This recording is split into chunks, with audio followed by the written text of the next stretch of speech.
People didn't know who and what had happened, and no one wanted to take responsibility and really speak truth to everyone and say, here are the facts. President Trump did not get any votes from 28,000 voters. They skipped. 28,000 people skipped the presidential ballot. Why won't Republicans in Georgia speak that truth? Moral courage, lack of moral courage. Hi again, everyone. It's 5 o'clock in New York. That's what it comes down to. That is why our democracy is on the verge of collapse. Republicans' lack of moral courage. It's the whole thing. Georgia's Secretary of State Brad Raffensperger, one of the few guardrails on the 2020 election, who stood up to Trump's pressure and lies about turning over the vote in Georgia, calling out the rest of the people in his party on a brand new podcast on 538. But despite the moral courage Raffensperger displayed in this one area, following the November election result in Georgia, Republicans in his state continued to push the big lie and, in fact, passed a law so audacious in its suppression of voters that the MLB moved the All-Star game out of Atlanta earlier this year. Remember that?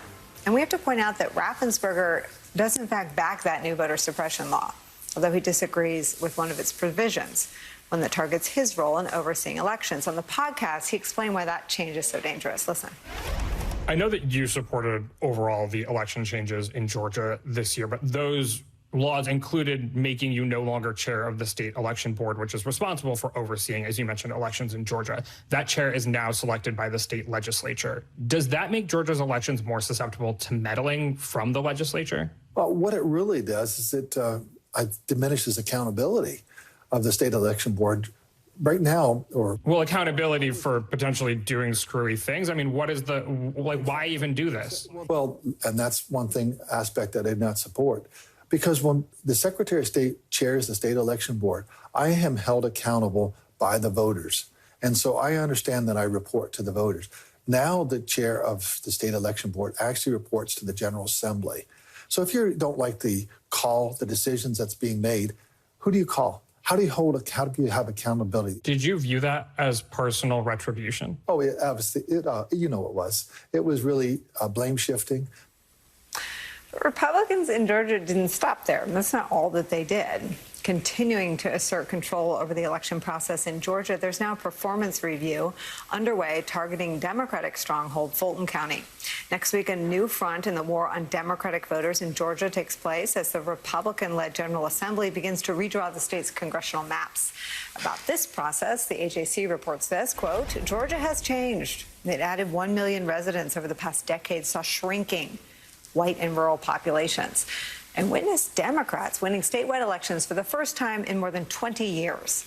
The special redistricting session that begins Wednesday at the Gold Dome will be filled with contentious debates as Republicans try to preserve their majorities in a state whose voters are nearly evenly divided between Democrats and the GOP. The latest battles in Georgia over ensuring every person's right to vote is where we start this hour with some of our favorite reporters and friends. Nick Corsinides here, New York Times domestic correspondent. Also joining us, Aaron Haynes, editor-at-large for the 19th and an MSNBC contributor. And Jason Johnson's here, politics and journalism professor at Morgan State University and a contributor to MSNBC and The Grio. Nick, let me start with you. You've done some of the most detailed reporting for a pretty long period of time about what the Republicans in Georgia muscled through. They were not slowed, they were not deterred by Major League Baseball, and frankly, with some mixed messaging, even from Democrats in the state, there weren't many other boycotts that ensued. Tell me where Georgia is right now. Well, Georgia's in a very important place in terms of the redistricting calendar, as well as this continued review of Fulton County, which is the biggest county, the most important county for Democrats in the state. It's a very lengthy process, and one that started back in August and is likely to continue through the year as a Republican majority board reviews Fulton County's electoral past. And there have been issues in Fulton County. No one is denying that. In the June primary in 2020, there were lines that were hours long due to machines malfunctioning, poor staff training. But they've made a lot of changes recently to address that. And what a lot of Democrats fear is that this review in Fulton County could lead to part of a new provision in the new voting law, SB 202, which allows the state election board, now pretty much controlled by the Republican-controlled state legislature, to appoint a superintendent that would oversee Fulton County's election in the upcoming midterm, where also Governor Brian Kemp is up for re-election. So all of that is continuing in the background while they're heading into what will be a very critical and very contentious redistricting session that people expect to last until about Thanksgiving. And I think what to look for in Georgia could be similar to what we saw in Texas. It's a state with similar population growth, mostly, if not completely, driven by non-white new residents in the state. And there's a Republican majority in the state house, in the state Senate and state assembly at about 60%. That is out of line with the state total voters who, voted Democratic in both the Senate and presidential elections in 2020. So what Texas did, Republicans in Texas did, was create what's known as a defensive gerrymander, where they basically just shored up their own incumbents instead of looking to add new seats. And I think in Georgia, you might see Republicans start this redistricting process looking to shore up similar seats for incumbents both in the state legislature and in the congressional delegation. I wish our viewers can see what I see. You've got Aaron Haynes and Jason Johnson nodding with everything that you're saying. Let me read the AJC reporting on exactly what Nick is talking about here with redistricting to you first, Aaron. White legislators make up more than 2/3 of the General Assembly in a state that's just 50% white, leaving people of color without proportional representation. A majority of white voters in Georgia typically vote for Republicans, and over 90% of black voters generally support Democrats, according to exit polls. Census data shows that non-whites accounted for all of Georgia's 11% population growth since 2010, but redistricting could prevent them from winning more seats in next year's elections. Oh my, Aaron, what could go wrong?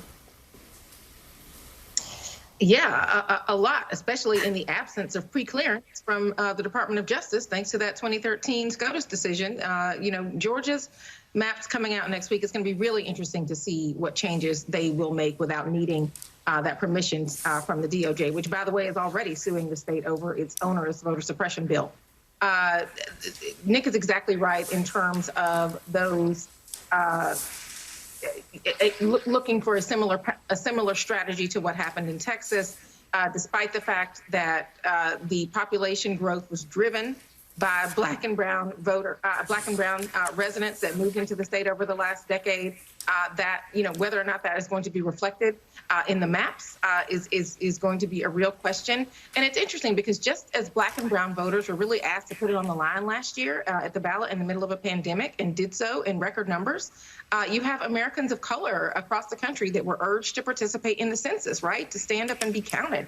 And so many of them are probably wondering, especially in somewhere like Texas, what good did that do them? Where they clearly for population gains, but the new maps don't reflect that they're going to be represented as a result. And so, could the same happen in Georgia? Stay tuned. I want to come to you, Jason, on Georgia with a little bit more reporting, and then I want to broaden this out to voting rights legislation, which is one of the ways this could be ameliorated. This is from the Associated Press, Jason. Elections in Georgia's heavily Democratic Fulton County on Tuesday could decide more than Atlanta's next mayor and other local races. Republicans are watching for any mistakes that could justify a state takeover using a sweeping new law. Against that backdrop, GOP state lawmakers empowered the Republican-controlled state election board to remove local election officials. Democrats said the provision was written with Fulton in mind, and Republicans soon launched a state review that could result in the replacement of the Democrat-controlled county election board with the state board's appointee. Here we are. This is all, So, little background into this. I spent 90 minutes on the phone earlier today with a friend and organizer in Atlanta. That entire time, they were waiting in line because today is the last day to early vote. And when we got off the phone, they said, yeah, this whole time we've been talking, I've been waiting in line 90 minutes. There's going to be another 45 when I get inside this building. There are structural issues about voting in Fulton County. But where do those come from? They came from the Republican legislature. They came from the Republican secretaries of state who routinely provide fewer places to vote and fewer functional machines to Democratic-led areas and high Democratic voting areas in order to suppress the vote. So all of these things that we see now, heading into municipal elections next Tuesday, are the pretenses that Republicans are going to use to shut down voting in 2022. That is what this is all about. They don't have a functional party anymore. They don't have good organizers. They don't really have people on the ground who can do the door knocking. They're all doing this so that they can come in and stop the vote as soon as they want to next year during the elections. And I agree with Aaron in this regard because I think this is a larger and a dangerous issue. Why on earth in this country, why is this administration not complaining and screaming and knocking on doors about the fact that we're using a faulty census to redraw these districts? We know that President Trump didn't try to administer the census properly last year. We have documentation of them trying to block out, ignore, and not reach out to communities of color. And we were in a once-in-a-century pandemic. We are using faulty directions to try and put together this IKEA shelf. And when the whole thing falls apart next year and Democrats get wiped out, we can look back on this census and the failure to fight against it as one of the things that led to that difficulty. Jason, I just heard you say when Democrats get wiped out. I mean, there's a lot of, I don't know how much of it is spilled into public, but there's I'm trying to think of a sanitized word. There's a mountain of angst about Virginia. The Fox poll, while most Democrats in Virginia said that's bogus, that's an outlier, there is a lot of anxiety that the final momentum in the final days of the Georgia gubernatorial is not going in Terry McAuliffe's way. Why does it take losing? I mean, look, you see what Republicans do when they lose. They say we didn't lose, and they pass, 33 and counting voter suppression laws to rig the vote next time, and they redraw congressional maps to rig the votes in their states. Why does it take losing? I mean, why is it your assumption that Democrats are going to lose before they do anything?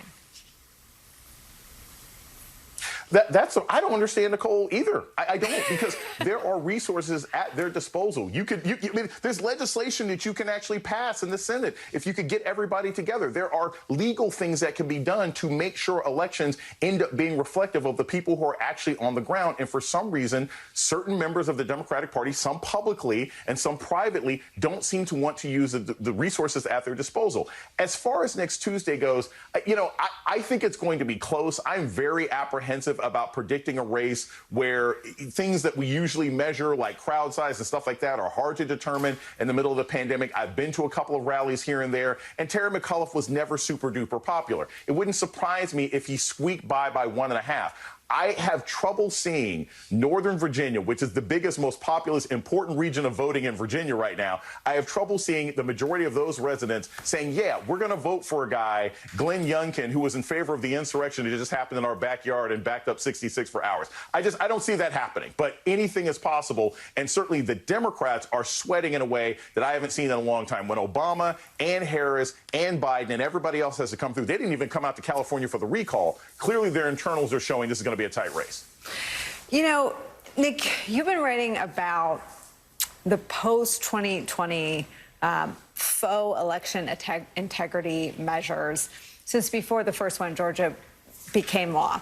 These are the first elections since some of them have been on the books. And I wonder what you're watching for.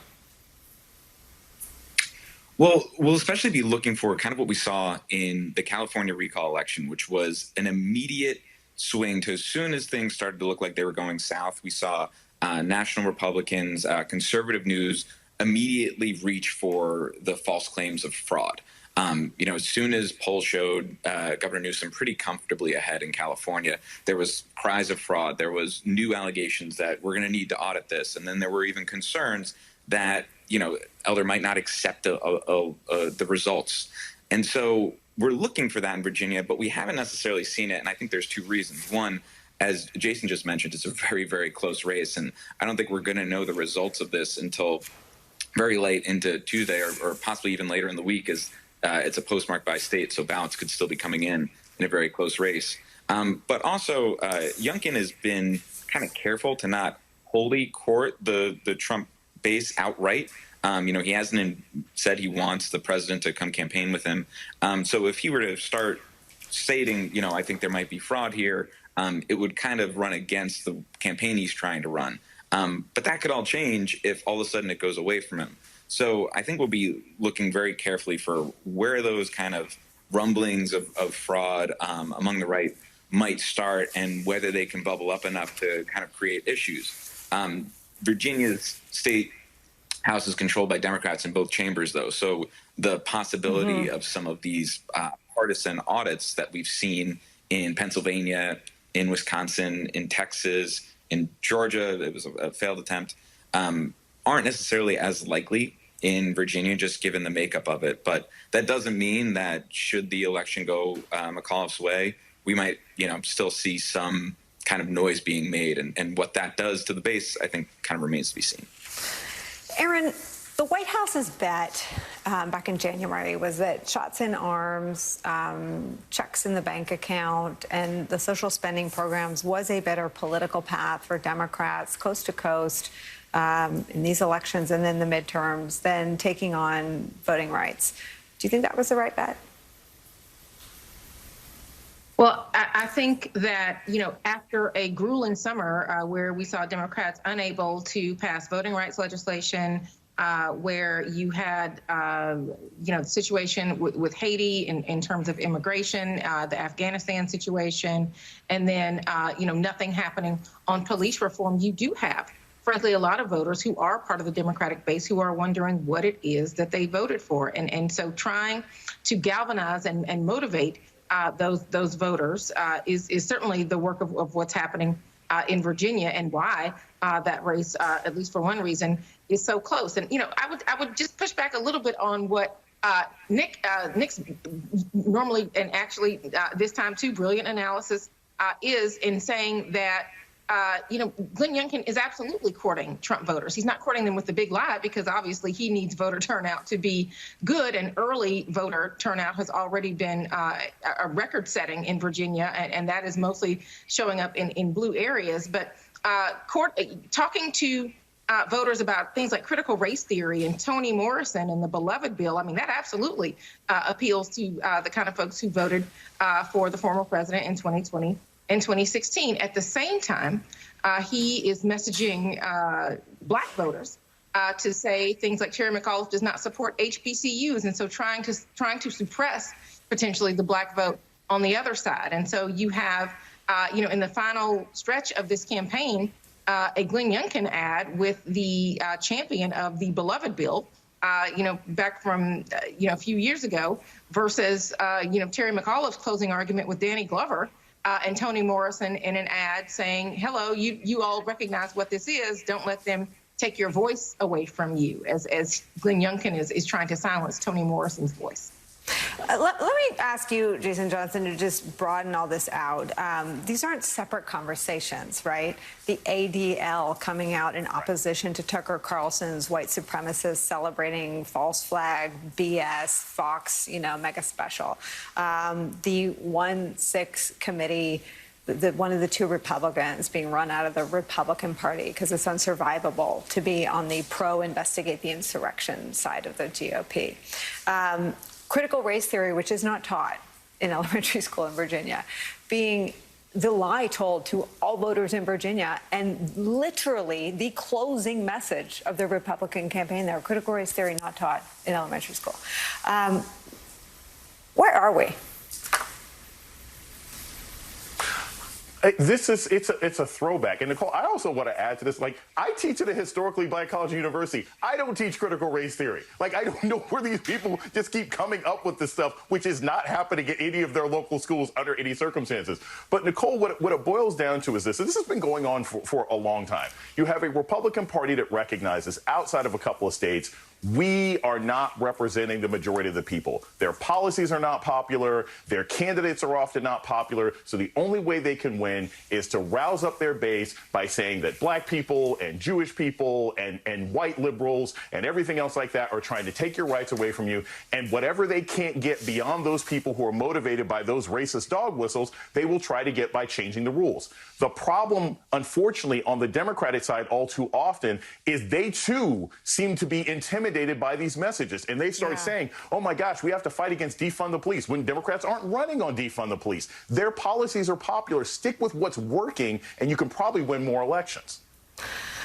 Nick Corsiniti, thank you so much for starting us off this hour. We'll keep coming back as we watch Tuesday come into sharper focus. Aaron and Jason, stick around a little bit longer when we come back, how the Republican Party has normalized extremism.